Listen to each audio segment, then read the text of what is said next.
everyone, welcome back to another exciting episode of Attack Productions. Today, I will be joined once again by Jimmy, and like always, Fluff. I don't like this intro anymore. What's up, beautiful people? You don't like a lot of stuff, but with that being said, I there's like buttons. me. That's fine. There's buttons down below. Feel free to click up there for a reason. Today's matchup is actually Jimmy versus one of our newer guys. Technically, he's not a newer guy. He's been at the shop, but it's been a very long time. Travis, he couldn't join us today, unfortunately. But Jimmy is bringing out his blue-yellow Soul Striker, which kind of incorporates a lot of the God cards. Not the set 16 cards, just really good God cards. And Travis is playing U7. So, let's get into it. Yeah. So to preface this is his first game back in a tournament setting. If I'm correct, he can correct me later on, but I believe he said that this was his first game back in a tournament setting in a very long time.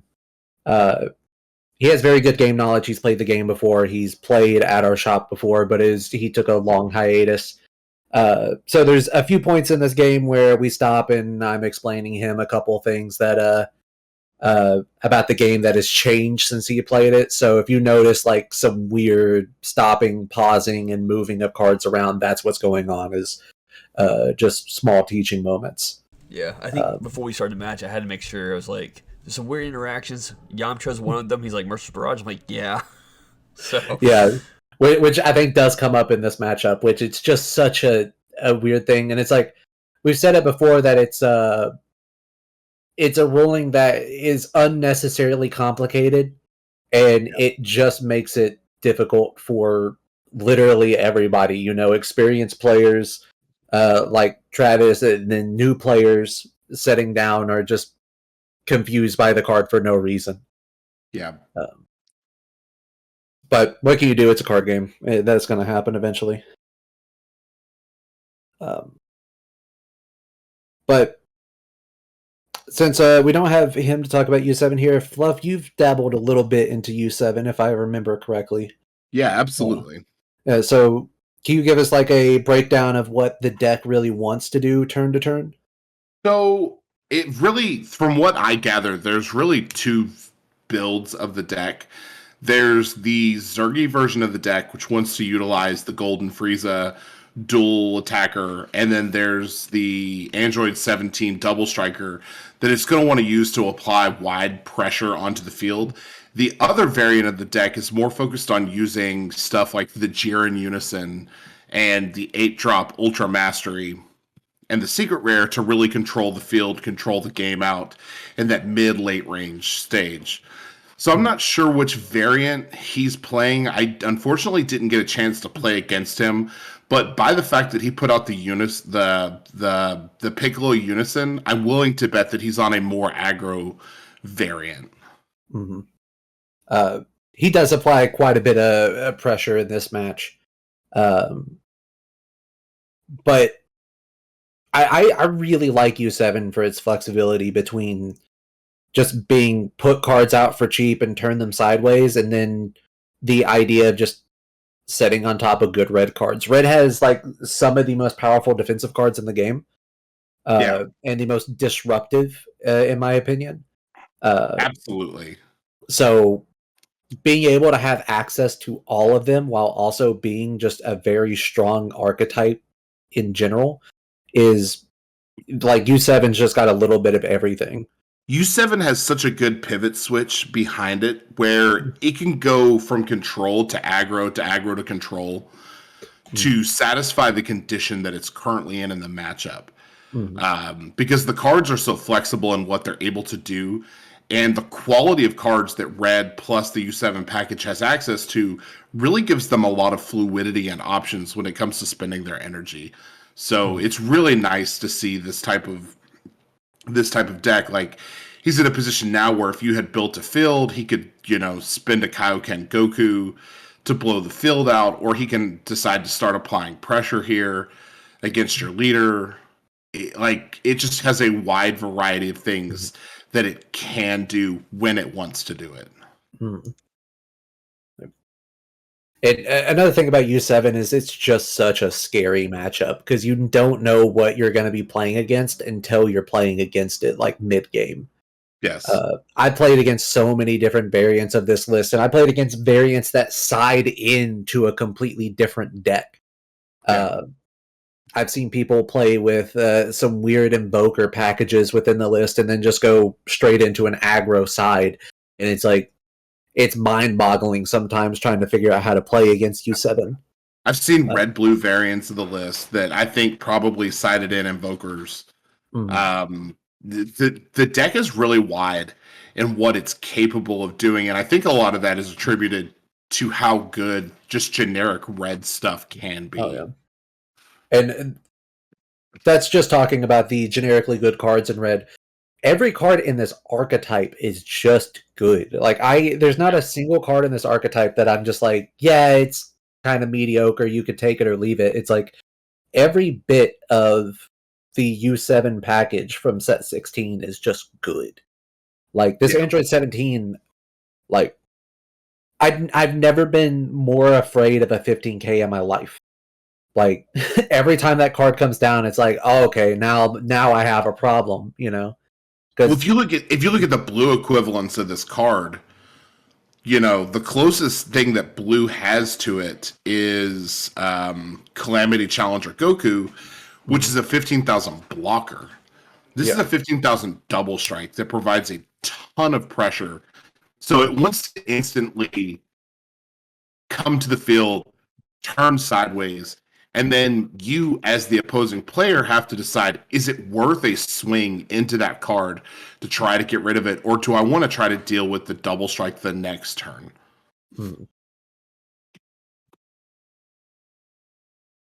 Like here, you're burning a super combo to get out of that attack. Which, it does feel bad burning a super combo this early. But one thing about this particular Soul Striker build is that I pretty much see my first 4 life as just being 4 extra cards in hand. I don't ever try to do the Soul Striker play of, you know, protecting my life and then awakening at 8 life, which it's nice when that happens, and I get that nice life cushion. But pretty much once I get past turn 3, like, I'm taking life on my own accord. Like, I get to decide when I want to take it and when I don't. And it's usually requiring like heavy counterplay or pressure from my opponent to get those last couple of life. But against U7, it does feel scary getting low down because pretty much if you get to 1 life in U7, it's game. There's nothing you can do about it at all. Yeah. And even depending on the right situations, being at 3 life is the end of the game. Like, you have to tread very carefully as the Soul Striker player in this matchup. Like, there's no room for mistakes from this point forward. He's got you at 3 life. There's no opportunity for you as the Soul Striker player to move forward. So you're forced to play a perfect game from this point forward. And if he ever sees a window, you're just dead. And I was also really counting on my opponent here to just be rusty at the game, you know, to maybe gloss over some of those openings, and I would have a chance to play a little bit sloppy, which is never the best thing to do. You always want to play at your full capacity, but I was kind of relying on him being new to the deck and coming back to the game to not pressure this life so heavily. And there's a play that he makes at one point that I'm like, I might actually be fucked. Like, but we will get into that. But this is just Soul Striker doing Soul Striker things. I started this game with 3 energy, tap 3, and now I have 3 energy again and a 20k unison with 4 markers on it, which is kind of gross. And I don't think there's a lot of decks in the game that can say they could do that so easily for essentially free. Right. Let's talk about how good this unison is. It is absurdly good. Like, I feel like it was kind of an oversight that this works so well with Soul Striker. So if you don't know, it has an activate main that you pay 3 energy, play it, blah, blah, blah. It doesn't matter because you're not playing the Grand Priest unison or playing the Grand Priest deck, and you probably actually should look at that deck because it's kind of good. But the +1 is what matters the most.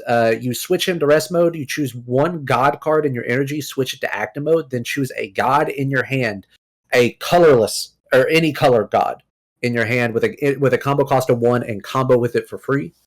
And then it has a -3 that is a deflect ignoring, barrier ignoring counterplay, essentially. -3, the card being played is just bounce back to the hand if it's greater than your opponent's energy, which is fantastic in this matchup because of the big bodies, and pretty much says that once this unison's out, your opponent is not getting any of their boss monsters off.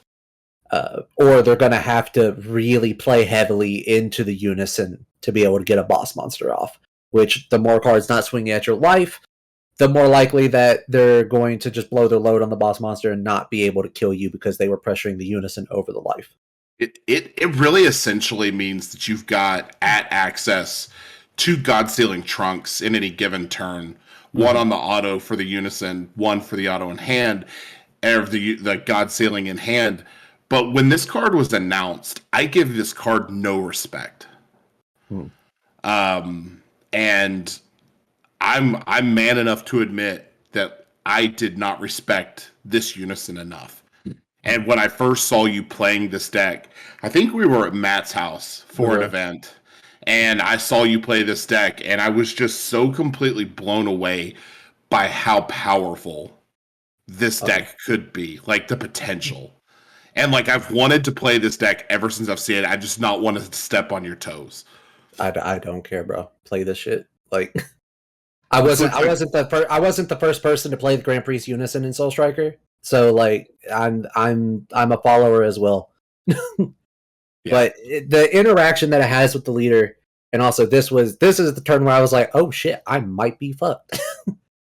Now I could have just -3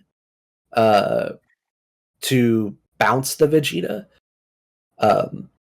And right here I'm reading it and I'm like really trying to figure out exactly what I wanted to do.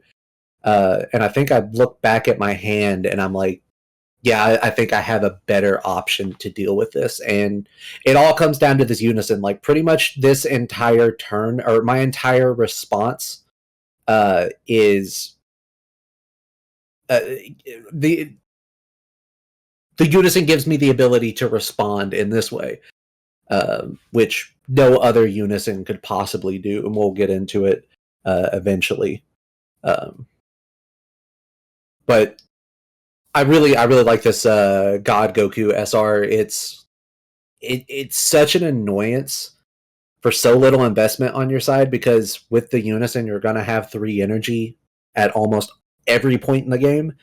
Of course, most of the time you're gonna have to tap out, and then if your opponent has some way to like deal with it, or if they're swinging with like 30Ks, it's not that great.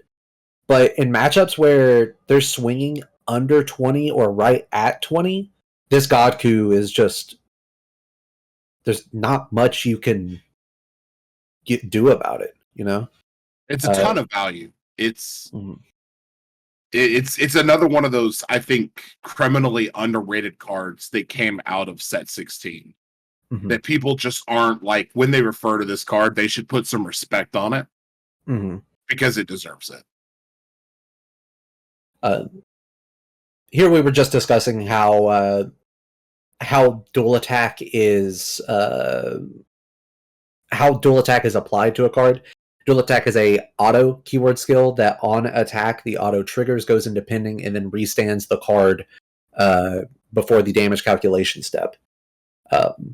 Which it can be confusing that a card with dual attack, if it gained it during the battle in which it swung,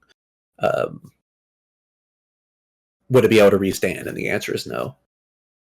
But here's the play I was talking about: getting to untap that energy. And of course, I'm not using a 1-cost God card to combo with. I'm using a free Zamasu, which was able to tap down the leader. Then it allowed me to slam another 3-drop card, just like the Goku, that is going to bottom deck his secret rare and disrupt this entire play. Yeah. Which, of course, this is his first time playing against this deck, so he's not familiar with any of these cards. So from an outside viewer, if you know both of these decks very well and know what cards are going to be run, you could say that he just walked straight into it.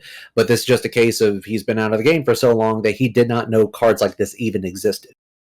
Well, I've been consistent in the game, and I've walked into that before. Like, it's kind of one of those hard things to measure, because to him and to any other player, it feels like there's a window there that he could potentially win. Mm-hmm. But then there's this interaction where now U7 is in the worst possible scenario. He's still at a fairly high life total, but he just bottom decked his secret rare. Yeah. So he's essentially going to have to deck out to get back into that secret rare, most likely. And right here, he had missed the auto on the Android 17, and I was like, go ahead. Like, I'm not gonna sit here and shark you over it. So he did put the secret rare off to the side, done his top 3 search, bottom deck the other 2, then put the secret rare back onto the bottom of the deck, because that auto would have resolved before I played the Kefla. Yeah.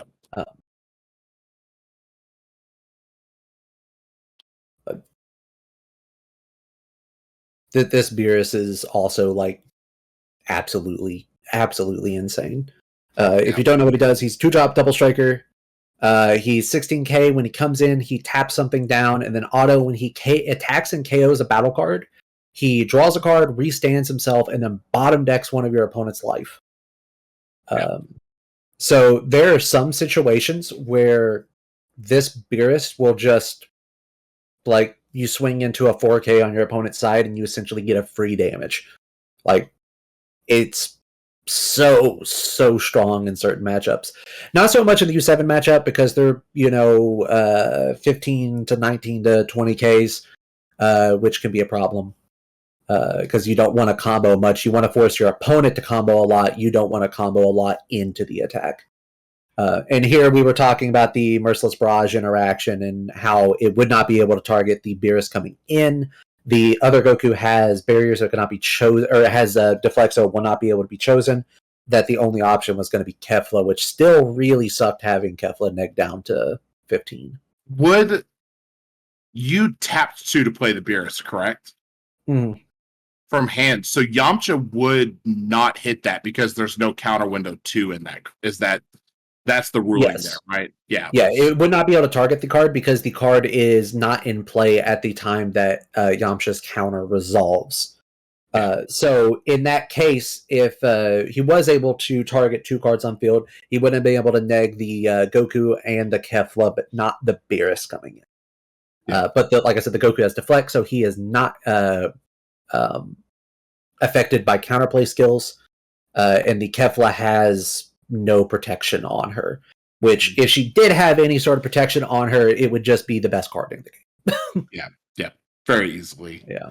The Beerus I see as being a win-win card for you, because either they combo out to preserve the card being played or being attacked, or they lose it and then lose a life. And to me, that's the real strength of that Beerus. It's another one of those cards that we've talked about before that gives you information about your opponent's hand quality. If they're trying to protect a 15,000 double striker, that means they're relying on that card to push further into the game. Yeah. There's a few cards in this game that I consider to be just pure value no matter what. If you tap energy for it, you're getting value. There's a card in this list, Venomous Fist Lavender, that he will tap down 2 of your opponent's energy, and I see it as if my opponent spends resources removing him, it's just as good as me tapping down 2 energy with his actual effect. I think it's the same thing with this Beerus, where if I invest 2 energy in it and swing into something, if I get the KO, the restand, the draw, and the bottom deck of life, that's fantastic. But also, if my opponent combos 2 to 3 cards out of the hand just to keep a card alive to not have me resolve that effect, that's essentially I'm paying 2 to make my opponent drop 3 cards, which is, people do that with Ribrianne already. So it's just pure value all around. But like I said, there's some matchups where he's a little lackluster in, because they might not have small weenies to swing into. They're probably just dropping 30Ks. Like the Gogeta Xeno matchup, if they're not doing the 1-drop spam, it's kind of useless. Yeah. There's not really a good card for me to swing him into, and he's just pretty much a 2-drop double striker, which is not bad, but not full value. So I just want to like redirect the attention to what's happening here. It looked like he went from 7 life to now you're comboing out for game. He was at max life. Yeah. At this point in the matchup, I had walked over to the table and I was like, Jimmy, what's going on over here? And it was right when the Secret Rare was being bottom deck, and then because he's tapped out, Jimmy was able to apply enough pressure just doing what Blue does best, which is restanding its resources. Hmm. Just pretty much infinite resource management. And also to talk about the being able to combo a Champa off of my Unison effect is just disgusting. Yeah. Like, just getting a free plus 10k double strike off of that Unison is just insane to me. That can go on to any card that you control. Mm-hmm. Like, yeah, like that's disgusting. You went from 8 to 0 life there. Mm-hmm. That's and fine. Shout out to the awkward white boy handshake. I'm so glad I got on camera. I'm so glad that was on camera. It was so disgusting. And that's because we went more doing fist bumps just because of recent events. It's just easier, less contact. But it was pretty good. With that being said, hope you all enjoyed today's matchup. Keep in mind, there's buttons down below and on the screen. Waffle does the outro. Another fantastic game. Welcome back, Travis. Certainly good. Hopefully you get a little bit more experience under your belt with what's going on in the game right now. Jimmy, as always, super cool to see that blue-yellow Soul Striker go off, as we've been calling it Goku. But as always, read your cards, know your plays, let us make the mistakes so that you don't have to, and fluff out.